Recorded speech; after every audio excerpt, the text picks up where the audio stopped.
खुलुमबाय गोजोन फुंबिलिनि गासिबो बड'लेण्ड बुब्लिनि अनसायगिरिफोरखौ बरायग्रोबाय। दिनै 29 सेप्तेम्बर रबिबारनि फान्जामुथिखौ फरायथिनो लादों आं किलिकां ब्रह्मआ। फान्जामुथिनि गिबियाव दं मेष राशि। नोंथाङा गोरोन्थि हाबा मावफ्लांगोन, गिदिर साजा मोननांगोन, बरादा जोबोरैनो गाज्रि जागोन। वृष राशि।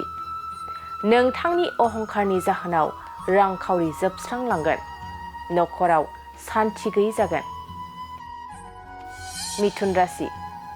नोंथांनि थांखि जाफुंसारनायाव बिनानावनि सुखु फैगोन, गोसोआ गोजोननाय मोनगोन। कर्कट राशि। हरखाबै मेगननि नुथाया गाज्रि जालांगोन, थाबैनो फाहामथाय लानाया गाहाम जागोन। सिंह राशि। गोसोआव गोग्गो आरो गोथार साननाय फैगोन, गोदान मिजिं लाना आगान सुरनो हागोन। कन्या राशि। नोंथांनि गथ'आ गाज्रि हाबा मावफ्लांगोन, गथ'खौ लाना जिंगासिनांगोन। तुला राशि। नोंथांनि मावनो लानाय खामानिया जाफुंसारगोन, गोजोन खुसिनि सान जागोन। वृश्चिक राशि। नोंथाङा गोजौ सोलोंथाइ लानो हागोन, बिमानि सुखु फैगोन, साना गाहामैनो बारलांगोन। धनु राशि। मोनखानाय मुवाखौ खोमाफिननांगोन, गोसोआ जोबोरैनो दुखु मोननांगोन। मकर राशि।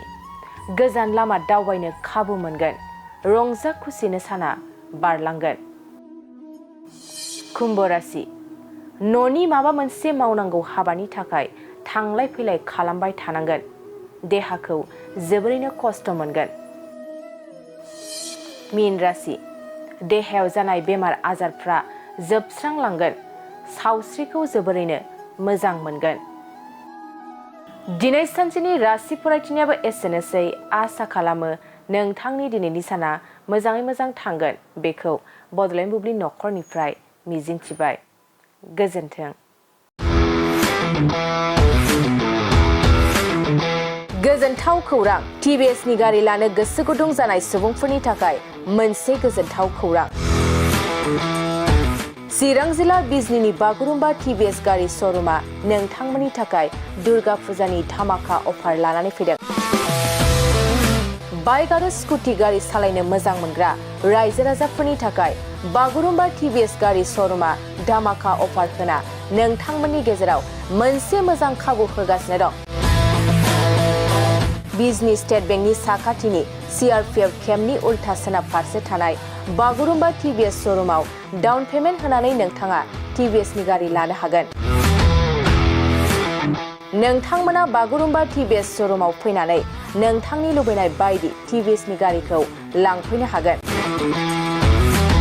टिभिएसनि गारि सालायनो मोजां मोनग्रा रायजो राजाफोरनि थाखाय बागुरुम्बा टिभिएस श'रुमा बेनि अनगायैबो गोबां मोजां मोजां अफार लाबोदों। बेफोर अफारफ्रानो जाबाय जेरै गंनै हेलमेट फ्रि, फुल टिंकि पेट्रल फ्रि, फ्रि एसुर गिफ्ट आरो टिभिएस कम्पानिनि गासैबो मडेलनि एक्सचेन्जनि खाबुआ एभाइलेबल जागोन। आरोबाव गुबुन मोनसे मोजां खाबुआ जादों फाइनान्स लागिरिफ्रा डाउन पेमेन्ट होनानै खम बेसेनाव टिभिएस कम्पानिनि गारिखौ लानो हागोन। लोगोसे आबुङै मिन्थिनो आरो बुकिं खालामनो थाखाय 7002132259 एबा 8638131734 जानबुं नम्बराव कल खालामना खौरां लानो हागोन।